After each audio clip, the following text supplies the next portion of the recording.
오는 것입니다. 38년 된 병자가 벳세마네 우물가에서 예수님으로부터 치유를 받고 예수님께서 다시 저를 만나 하시는 말씀이 더 큰 것이 걸리기 전에 다시는 죄를 범치 말라고 말씀하셨습니다. 38년 된 병자에게 죄로 인해서 질병이 왔다는 것을 말해주고 있는 것입니다. 두 번째는 영적 공격으로부터 오는 경우입니다. 마가복음 9장 17절에 보면은 말 못하게 하는 귀신 들린 자가 성경에 나옵니다. 제자들이 그를 고치지 못했었는데 예수님께서 저를 고치셔서 치유하게 하는 장면입니다. 세 번째는 자연적인 질병이 있습니다. 식습관이나 건강관리를 잘못해서 오는 경우입니다. 그래서 질병을 치유하기 위해서는 그 원인을 잘 알아야 합니다. 그래야 치유가 가능한 것입니다. 어떤 경우에는 아무리 기도를 해도 치유되지 않는 경우가 있습니다. 그래서 원인을 정확하게 진단하지 않았기 때문입니다. 죄로부터 오는 질병의 경우에는 회개가 먼저입니다. 회개하여야 하는 것입니다. 영으로부터 오는 질병의 경우는 그 배후에 있는 악한 영을 물리쳐야 됩니다. 악한 영에 꽁꽁 매여 있는데 아무리 상담을 하고 좋은 말을 해도 상처를 붙들고 있는 그 영이 물러나지 않는 한 질병이 치유되지가 않는 것입니다. 또한 자연적인 질병은 의사를 통해서 치유하여야 합니다. 하나님께서 의사의 손길을 통해서 질병을 치유하시는 것입니다. 이것을 믿는 것이 영에 속한 믿음인 것입니다. 그러나 혼에 속한 믿음을 가진 사람들이 있습니다. 이 사람들은 하나님께서 치료해 주신다고 끝까지 병원에를 가지를 않습니다. 이것은 진정한 믿음이 아닌 것입니다. 결론부터 말씀드리면은 이런 여러 가지 질병의 원인에도 불구하고 궁극적인 치료자는 예수 그리스도이라는 사실입니다. 왜냐하면 예수님은 우리의 모든 인생의 문제를 안고 십자가에 달리셨고 그리고 그는 다 이루셨기 때문입니다. 그래서 제가 나누고자 하는 첫 번째 메시지는 예수님은 우리의 진정한 치유자 되신다는 점입니다. 저는 예수님께서 인생에 발생하는 모든 문제의 해결자가 되시며 인간에게 발생하는 모든 질병에 대한 치유자가 되신다는 사실을 믿고 또 그것을 경험하였습니다. 실제로 기도를 통해서 다른 사람들을 치유한 경우도 있었고 제 스스로가 병원에서 치유되지 않는 오십견을 그 부위에 손 놓고 기도할 때 치유되는 그런 경험도 있습니다. 특히 영적인 문제들은 저 혼자 힘보다는 다른 사역자와 같이 기도했을 때 제 기억으로는 한 번도 실패하지 않고 다 치유했던 것 같습니다. 그런데 보통 질병의 경우에 기도에서 낫는 경우는 20 내지 25%가 치유된다고 합니다. 그 이유를 저는 곰곰이 생각해 봅니다. 그것은 자신의 믿음 때문인 경우도 있고 또 하나님의 뜻과도 관련이 있다고 여겨집니다. 이사야 선지자는 예수님의 사역에 대해서 이렇게 말씀하십니다. 이사야서 53장 5절에 그가 찔림은 우리의 허물 때문이요 그가 상함은 우리의 죄악 때문이라. 그가 징계를 받음으로 우리는 평화를 누리고 그가 채찍에 맞음으로 우리는 나음을 받았도다. 저는 이 말씀을 읽을 때마다 큰 감동을 받습니다. 예수님께서 찔리고 상했는데 이 모든 것이 우리의 죄악 때문이라는 것입니다. 그런데 과연 우리 가운데 나의 죄 때문이라고 그것을 절실하게 느끼는 사람들이 얼마나 되겠는가 하는 점입니다. 저는 그것이 늘 안타깝습니다. 제가 설교를 할 때면은 화가 나 있는 것 같다는 그런 지적을 받을 때가 저는 여러 차례 있습니다. 실제로 저는 선지자적인 마음을 가지고 설교를 합니다. 도무지 주님의 은혜를 느끼지 못하고 교회에 나오지만은 영이 죽어있는 그런 성도를 볼 때마다 저는 너무 답답한 마음을 감출 수가 없기 때문입니다. 성경 말씀은 모두가 사실이고 하나님은 살아계시는데 그것을 보지 못하고 믿지 못하기 때문입니다. 본인들은 믿는다고 하는데 영의 눈으로 보면은 세상 영에 사로잡혀서 도무지 믿는 사람처럼 보이지가 않는 것입니다. 그러다가 10중 8구는 천국에 가지 못하기 때문입니다. 그나마 여기에 계시는 분들은 정말 하나님을 영으로 사랑하고 영으로 예배드리는 것에 선택받으시는 분들임을 저는 믿습니다. 이사야 선지자는 예수님의 고난에 대해서 예언하면서 그가 징계를 받음으로 우리가 평안을 누리고 그가 채찍에 맞음으로 우리가 나음을 받았다고 말합니다. 예수님을 믿지 않는 사람들은 세상을 살아가면서 걱정과 염려, 불안이 끊이지를 않습니다. 이것이 믿지 않는 자들의 저주인 것입니다. 부자들은 이런 게 없을 것 같지만은 가난한 사람보다 더 많습니다. 권력이 많은 사람들은 이런 걱정이 없을 것 같지만은 실질적으로는 더 많은 걱정을 하면서 힘들게 살아간다는 것입니다. 자신들의 저지른 죄로 인해서 불안해하며 언제 그 죄가 드러날까 걱정하는 것입니다.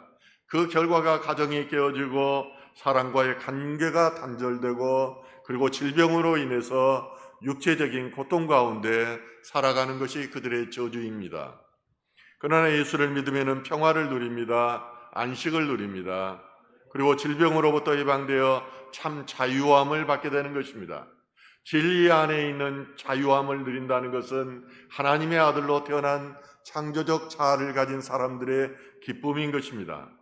오늘 본문은 예수 그리스도의 십자가 사건을 기록하고 있습니다. 마태복음 27장 27절에서 31절은 이렇게 기록하고 있습니다.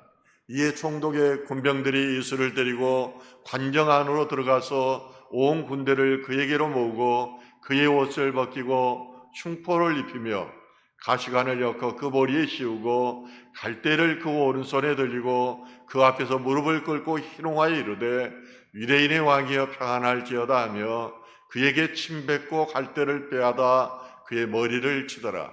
희롱을 다한 후 홍포를 벗기고 도로 그의 옷을 입혀 십자가에 못 박히려고 끌고 나가니라. 성경은 예수님께서 돌아가실 때 상황을 매우 구체적으로 묘사하고 있습니다. 그만큼 십자가 사건이 중요하기 때문입니다. 이 십자가 사건을 알아야 하나님의 사랑을 이해할 수 있기 때문입니다. 로마 군병들이 예수님을 때리고 가시면류관을 씌우고 침 뱉고 갈대로 머리를 때렸습니다. 인간이 당할 수 있는 모든 모욕과 조롱을 다 당한 것입니다.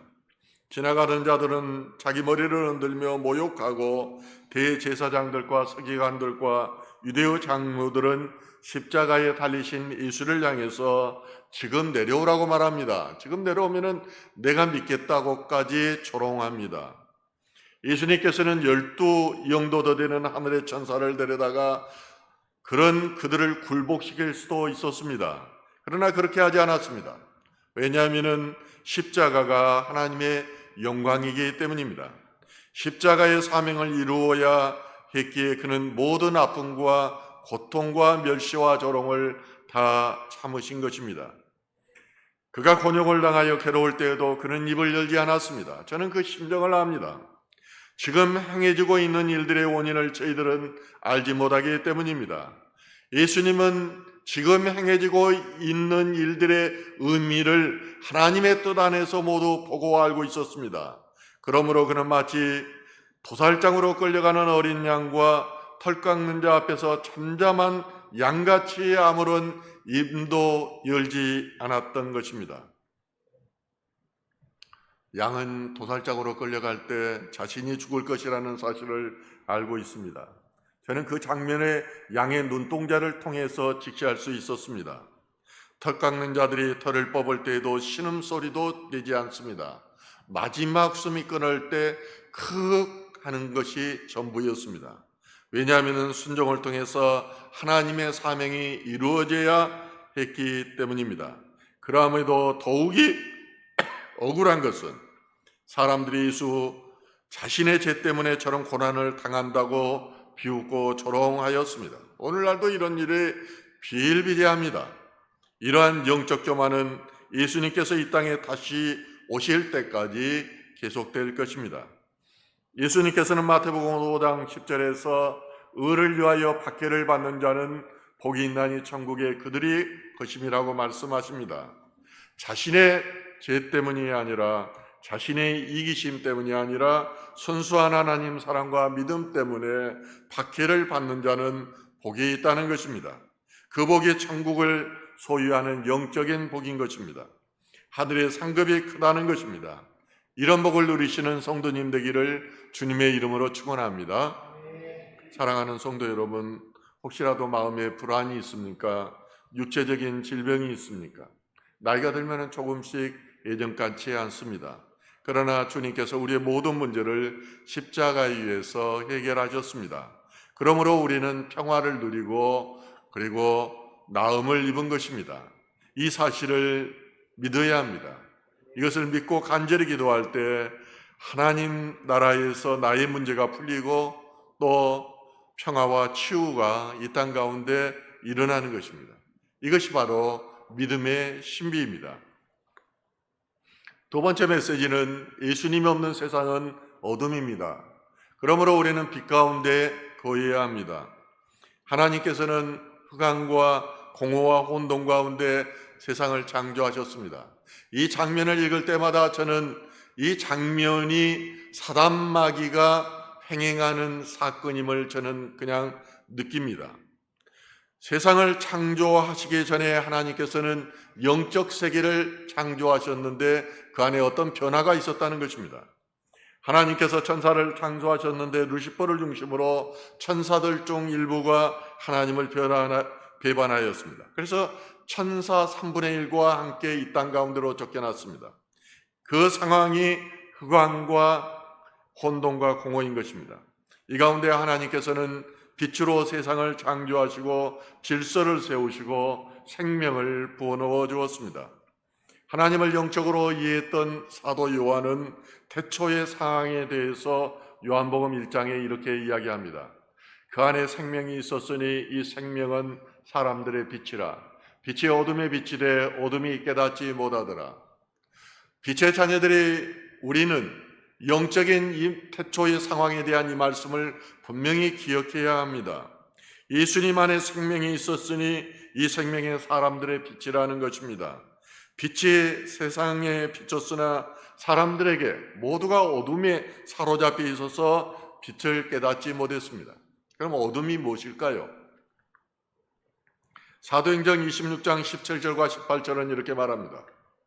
이스라엘아 이방인들에게서 내가 너를 구원하여 그들에게 보내어 그 눈을 뜨게 하여 어둠에서 빛으로 사단의 권세에서 하나님께로 돌아오게 하고 죄사함과 나를 믿어 거룩하게 된 무리 가운데서 기업을 얻게 하리라 하더이다.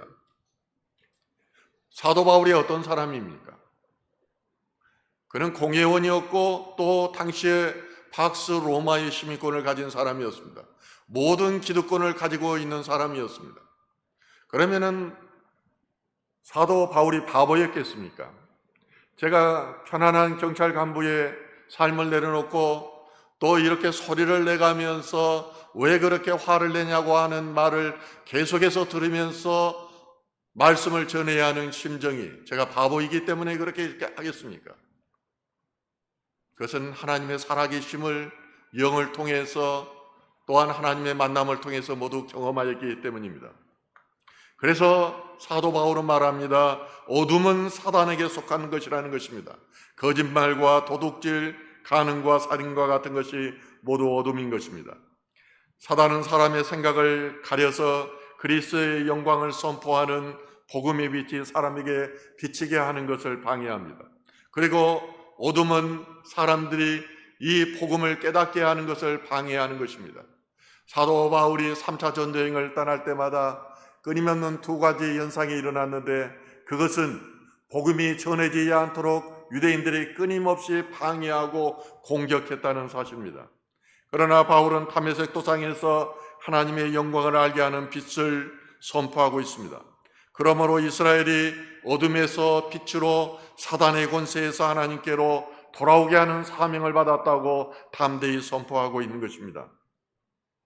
오늘 본문에 보면은 예수님의 고통이 최고의 고조에 달하자 갑자기 땅이 어두워졌습니다. 예수님께서 크게 엘리엘이 라마 사박단이라고 외치셨습니다.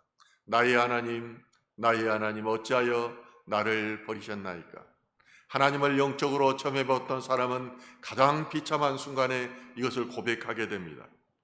예수님은 빛으로 이 땅에 오셨고 자신이 세상에 있는 동안은 낮이라고 말씀하셨습니다.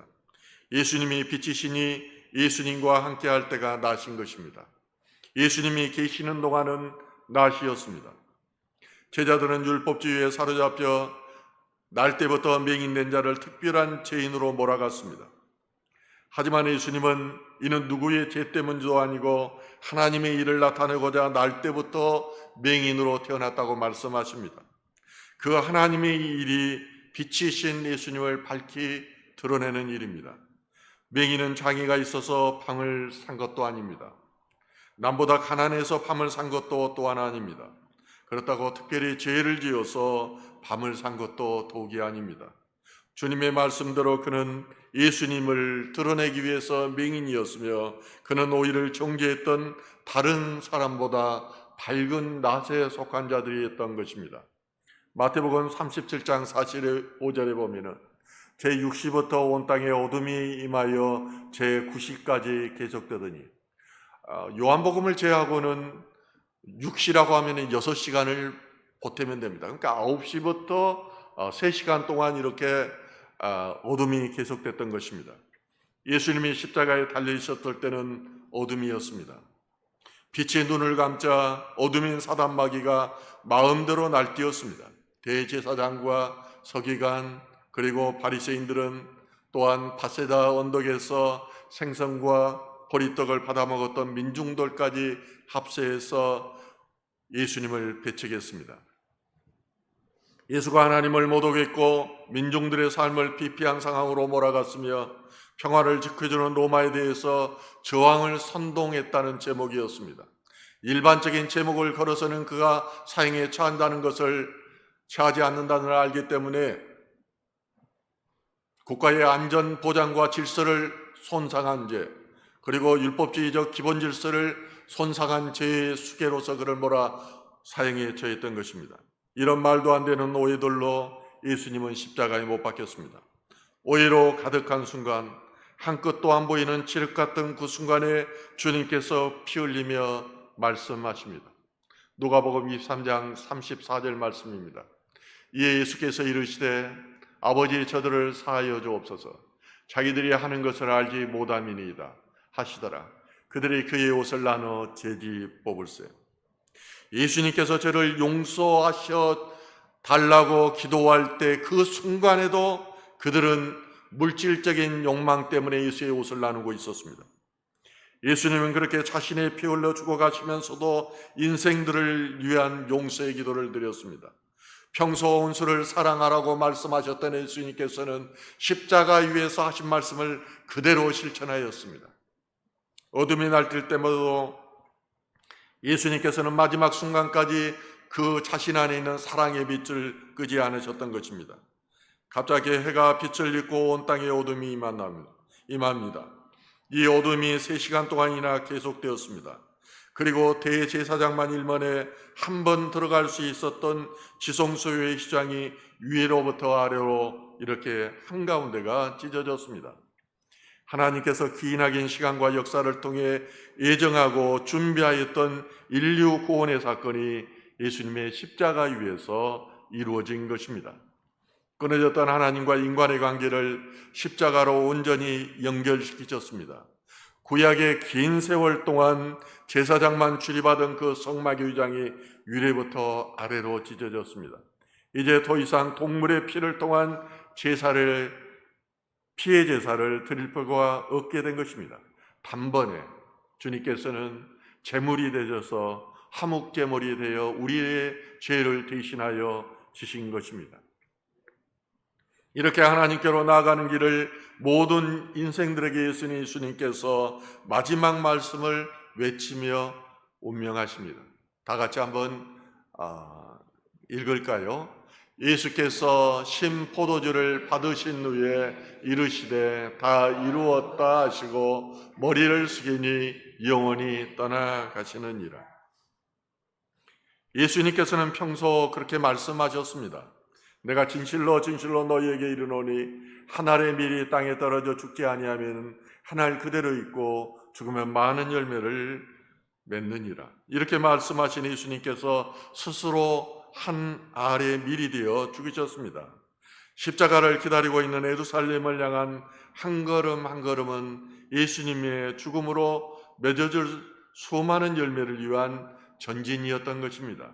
사도 바울은 3차 전도여행을 마치고 돌아올 때 그를 아끼고 사랑하는 제자들, 그리고 아가보, 그리고 필립의 세 딸, 그리고 본인 자신도 그 예루살렘의 고난을 가면은 그 땅에 가면은 고난과 핍박이 기다리고 있다는 것을 알고 있었습니다.